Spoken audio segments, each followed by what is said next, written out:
Hello everyone, and thanks for tuning in. And inside this box is the FPVStyle Unicorn. It's a 220 and it's listed as a professional racer and red. This is a complete kit. If you've got goggles, you can then FPV without having to add anything else. It's currently retailing for $279. Let's open it up and see what's inside. Oh, there it is. Here in the top, got some basic instructions. They are in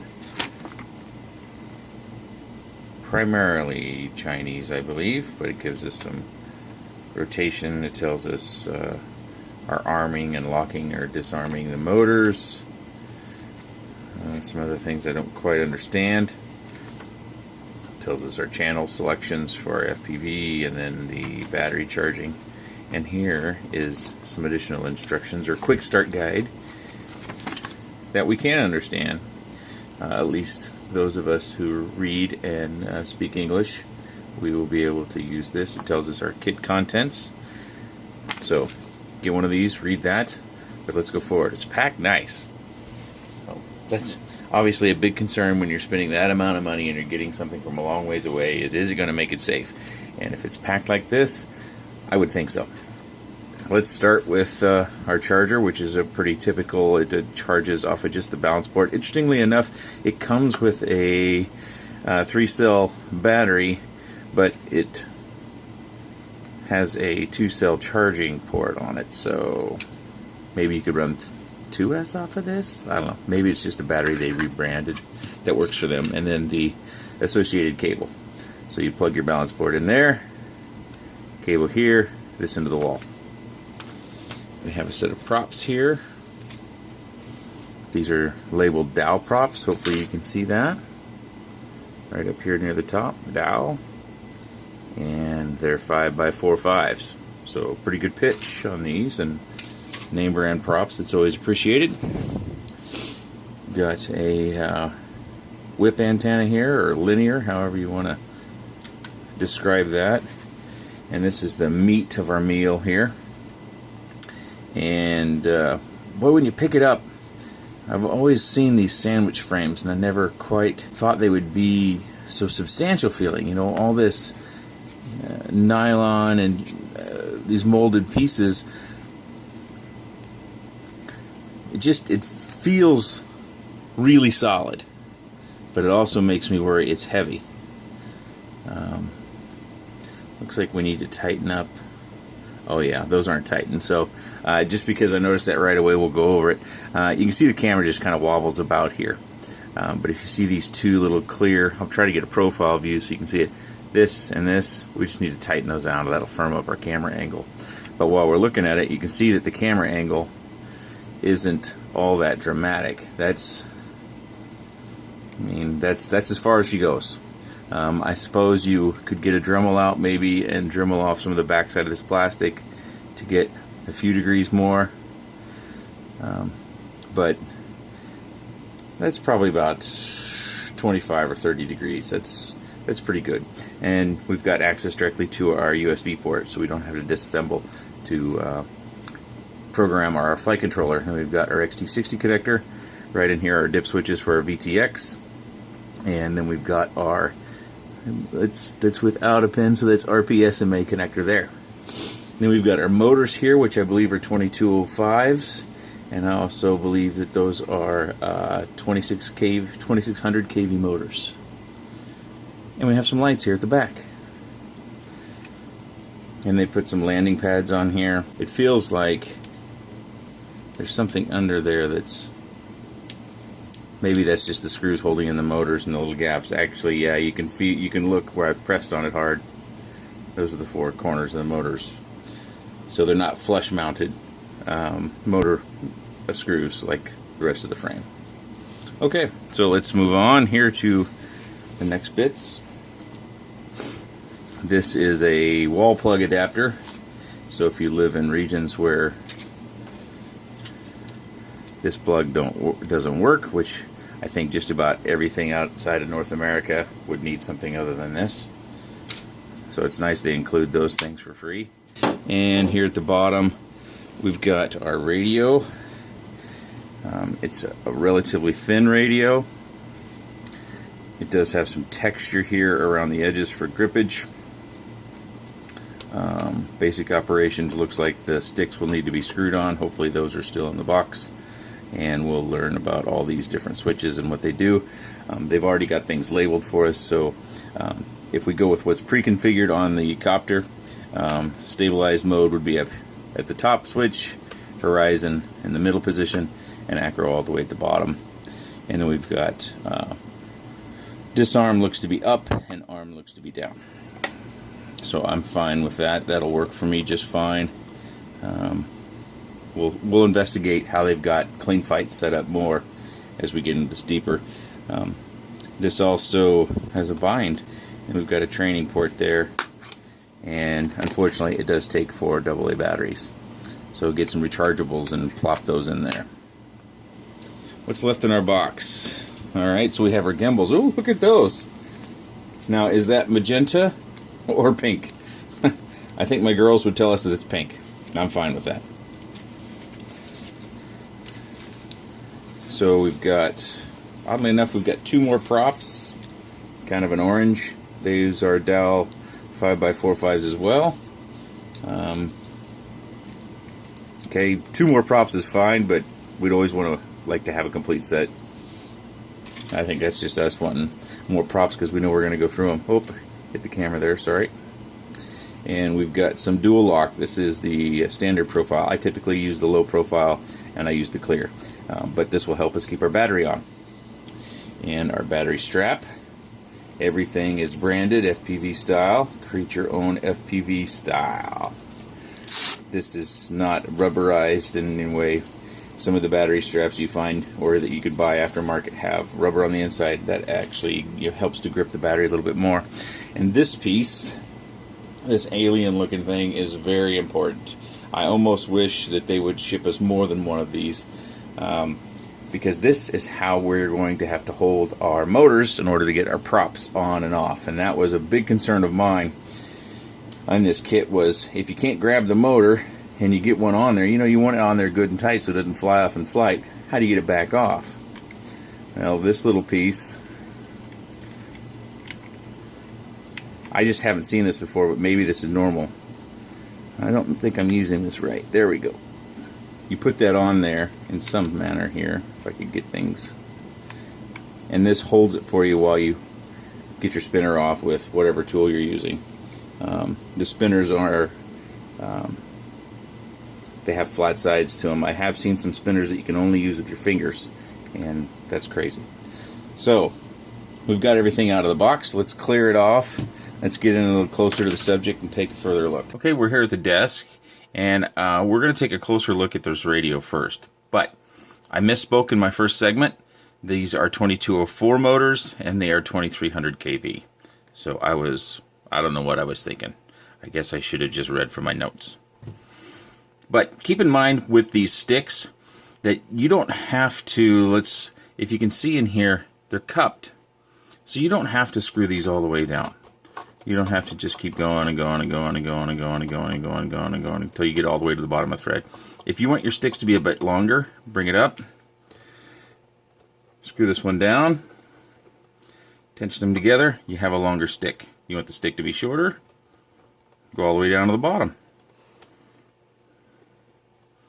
Give you some idea of the differences in sticks. And maybe you want one stick longer than another. I think sometimes simple things like this might be missed. But I can make this one even longer here.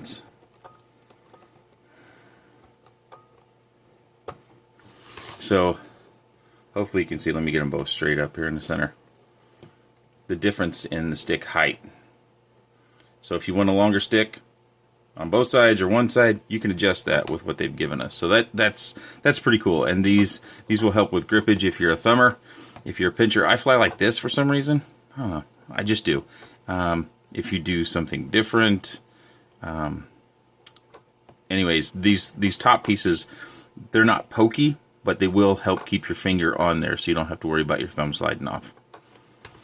But I wanted to cover that on the radio first. A bit more on our radio. One thing that I noticed right away, and I jumped ahead of myself again, if you have your sticks in different positions and you turn this on, you get this warning. Place all switches in their what's it say? Place all switches in their up position and lower the throttle.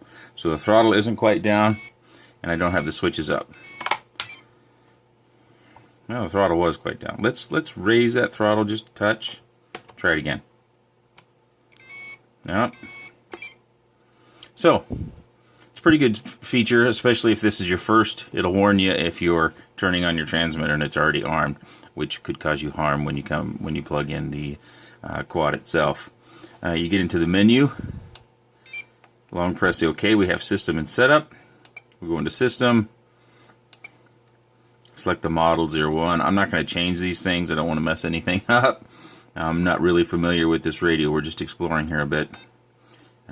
Model name. You could probably put something, whatever you wanted in there. Then you can copy the model, reset the model, and then you can go to RX setup. Then it's got trainer mode, because it does have a trainer port right here on the back. And student mode. I don't know what sticks mode is. We do have brightness that you can change, so it's handy if you're outside in bright sunlight. Firmware version, and firmware update and factory reset. And then we switch over to the function setup. So we've got reverse endpoints. Let's see what's in display. It just shows us our channels. So that's going to show us movement, show us what channels are set up on. So if you wanted to know, that's 5. That's interesting, that doesn't show up at all. 6.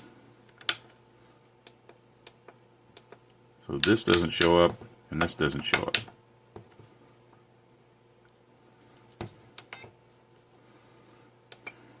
Subtrims, rates, aux channels, dual rate, switch assignments. So it's pretty basic radio, but it does have some features that you can make it your own. We have the battery reading right here. Oddly enough, we do have a plane, and it tells us our TX version right there as well. And then, of course, you have a lanyard, and I believe that's plastic there. The gimbals feel smooth, but this one feels stiff. So if that's too much for you, you can probably open the case up and then stretch out the spring that's causing that to be a little stiffer in there. It's not bad, it's just a little bit different than what I'm used to. So if it's your first one, it might not bother you at all, but if you've been flying for a while and you get one of these, you might want to make an adjustment. But they do feel smooth. The switches feel solid. They don't really have any wiggle in them. There's a little tiny bit, and you get a little bit more because you've got more leverage on the longer sticks. But they feel pretty solid. They feel just as good as the switches that I put in my Devo that I paid like $7 for each switch for. So pretty good switches. Pretty satisfied with that. It does feel a little bit odd in the hand for me and the way I fly. It feels thin. So I feel like I don't have enough cuppage back here with my fingers to get the grip that I'm used to. But again, that's just my personal preference. If you're used to a thicker transmitter, you may feel the same way, or you may not. Let's get a weight. Hopefully my trusty tiny little scale will still work for this size. I know it will fit. So I get 331.67 grams. So let's compare that to another size quad that I have that's just about the same. Zero this out. So there's some minor differences between these quads. Obviously, we've got pretty much a standard frame design here, and also, you know, it doesn't have some of the plastic involved. But let's see what the difference in weight is. So this one's 306 with props and a circular polarized, and so our unicorn is much heavier. Okay, let's get some measurements of this guy before we open it up just to see what the insides look like. These arms are going to be uniform, so let's see what we get for thickness. 17 millimeters thick. The base of the body here looks about 45. The nose kind of shrinks down. And then we've got our 2204 motors. Let's take it apart and see how they put this thing together. Okay, so I tried to remove the plates. Unfortunately, the typical tools that I use, I am unable to get these screws out. So I'm disappointed that I won't be able to show you that. I got a couple of the screws out, but not enough to where either I was going to damage them or damage my tools. I know it's not a 1.5. 1.3 seems to fit in there very good, but I cannot get enough of a bite on these little tiny screws in order to get them removed. At least enough to lift any of these plates. Let's turn it on and see what she looks like inside. A little bit difficult with this antenna just the way it is, so I'll turn it a bit. Pretty short tone on the SEs. We've got our beeper because I do not have the radio on, so that indicates it's not connected. And now with the radio on, that beeping goes away. We also have an LED here. Let's take a little bit more of a square look here. Those are pretty bright. It looks like there's actually two LED lights, red ones inside. I presume they're red. These filters or lenses could be red, making them appear as though they're red. We also have the LED inside, which will flash, I think, when we're not connected as well. Let's go ahead and arm it. I think in my first segment I may have misspoke about the switches.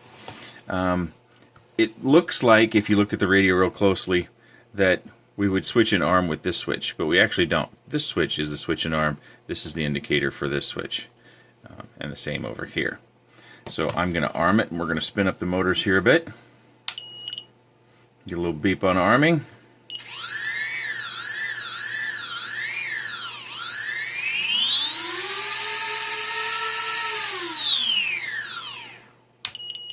So the motors sounded pretty smooth. They're not rattly or anything. So I'm really not initially concerned about the motors and the design. They're 2204s. So with that, we are going to take this little bugger out and we're going to do some flying. Let's head out. Okay, I'm going to do a little test here. Little line of sight testing just to make sure everything's working normally. Got the radio on. Oh, I didn't strap the balance lead down. I better do that. We could also turn this battery around the other way, but I think it's going to be alright like this.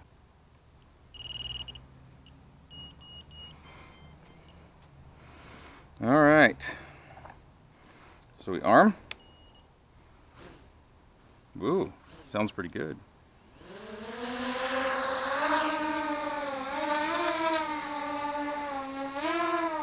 I know the lawn needs to be mowed. Oh.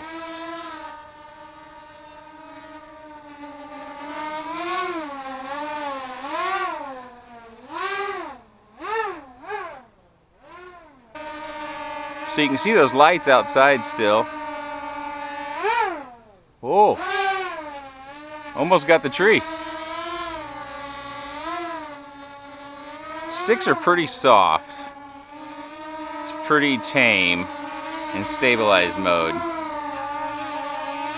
You can customize those to meet your needs, but let's bring it in and let's do a little FPV around the yard here.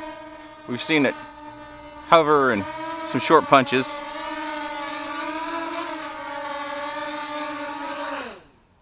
Sorry about the DVR footage here. I failed to remember that this particular DVR crops the bottom, so we can't see the very bottom line of the OSD. The OSD is interesting, but I didn't find a way to where we could move things around or customize it in any way.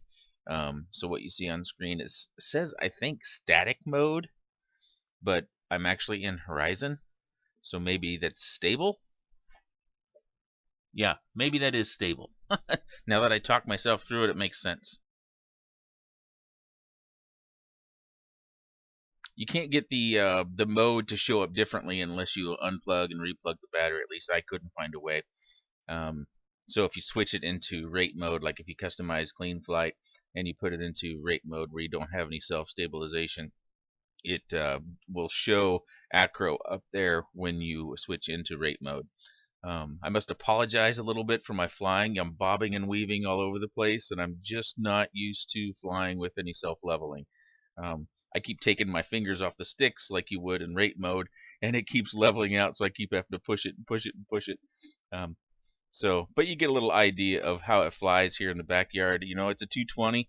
My yard isn't huge, it's pretty good size, but you can definitely fly it around and have some good times even in small spots.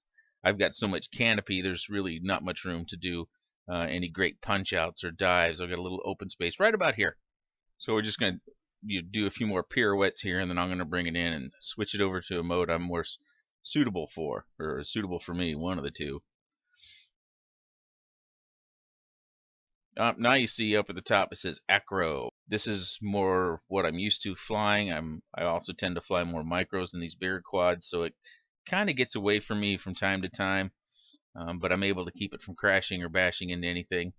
And I was actually kind of surprised. By default, I changed the rates on mine to 70 across the board, 0.7. They were at 0.4. And down below, I'll put the CLI Dump. So if you need to back yours up or you just want to investigate it further, you can. This also has blackbox, so you can do that logging and analysis. But overall, the tune's pretty good. If you're close to it, you listen when I do a fairly, aggressive 180 moves.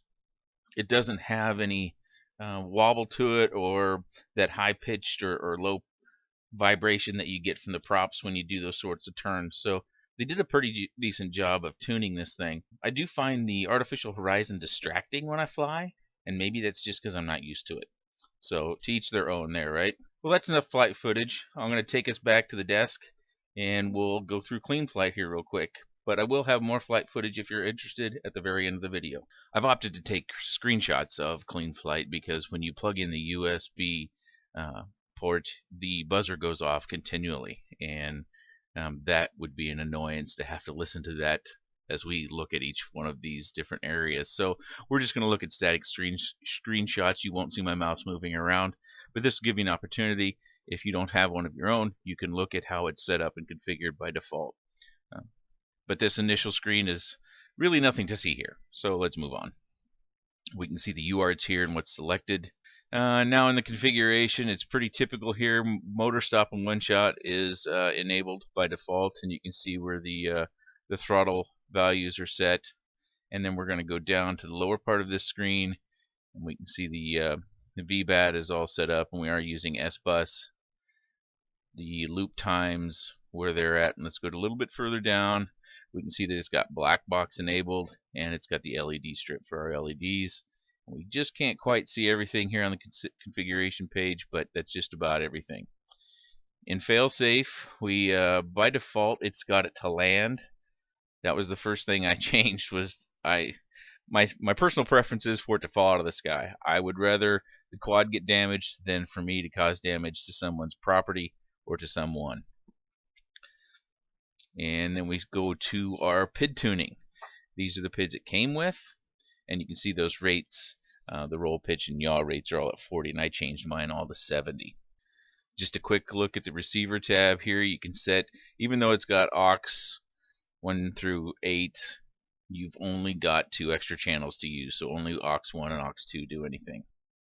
By default, you just have aux 1 using the arm, aux 2 is for your angle and horizon, and you can see they've changed the values, or the bar for the values on horizon, to take everything in the second half. So you could change that to where, and this is what I did, I changed the horizon to where it's much smaller, so it only captured the switch in the middle position. You could also add air mode to any of these. And then we jump all the way down to LED strip because there's nothing else in here.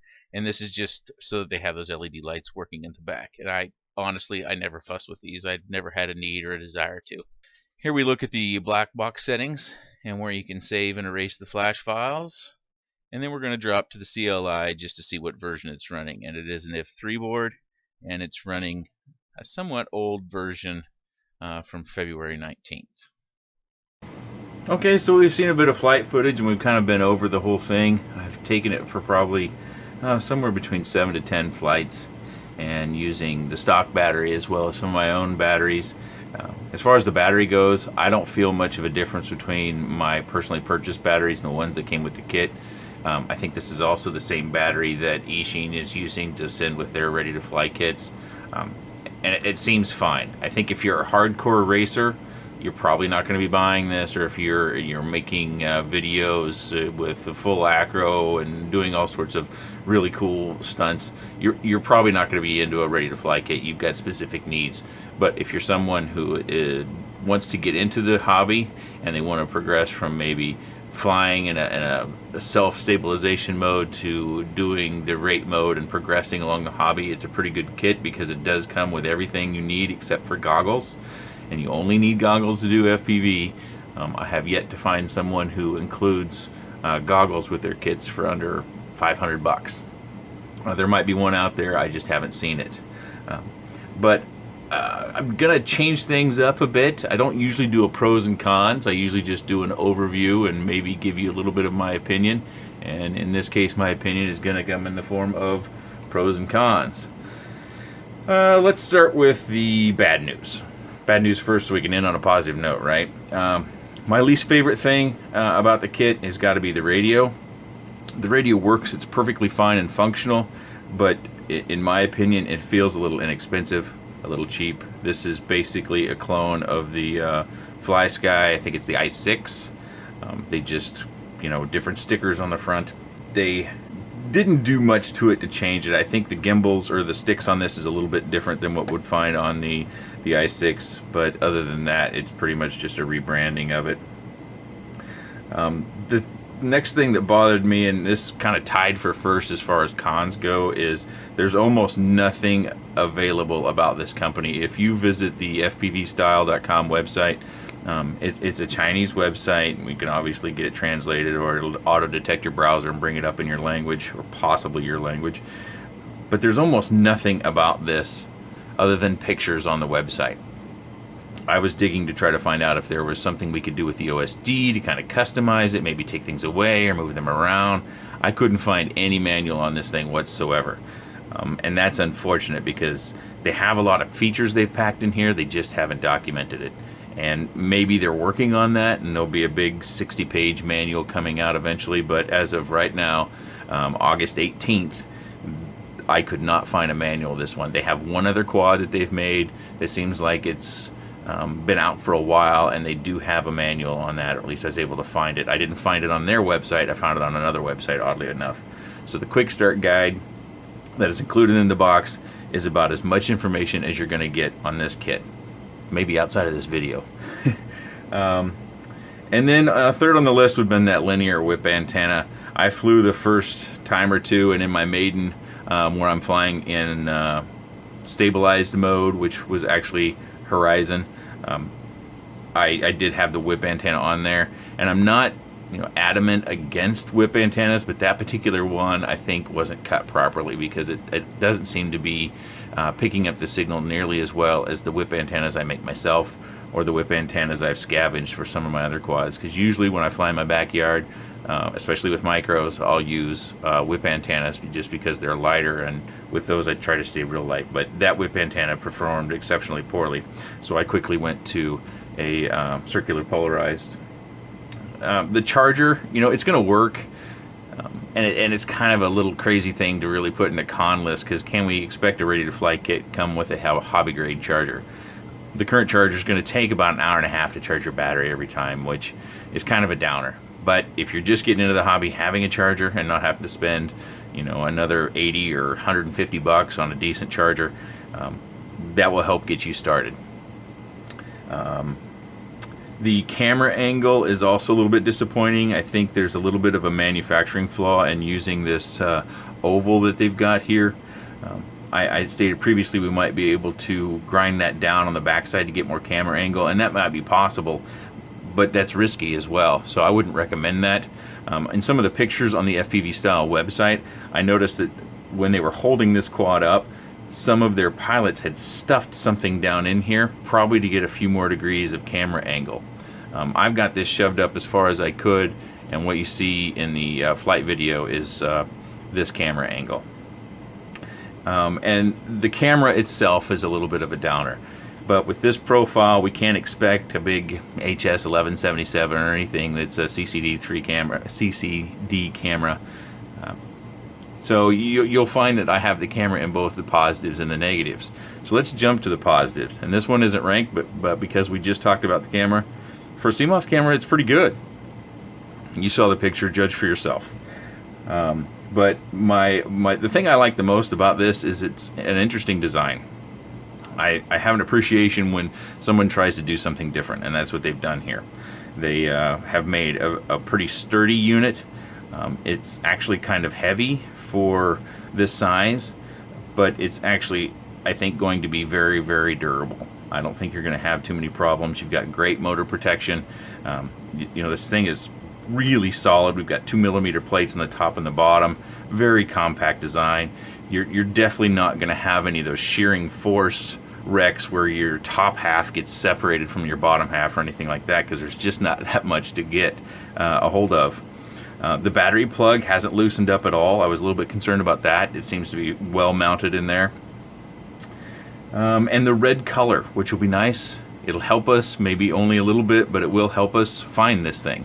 And you combine the red color with the beeper, and we should be able to find it in a field. The beeper could be in the con list as well. It's a little bit of an annoyance that when you plug in the USB port, it constantly beeps, and it's quite loud and quite good in that regard, but we don't need to hear it when we just have the USB plugged in. As far as performance goes, for me that was a positive. With the 2204 motors, I really didn't expect it to perform as well as it did. I've got another quad that's got 2204 motors, and it didn't perform nearly as well. So with these 2300 kV motors, you could probably very easily get away with running tri-blades and get even more punch and thrust.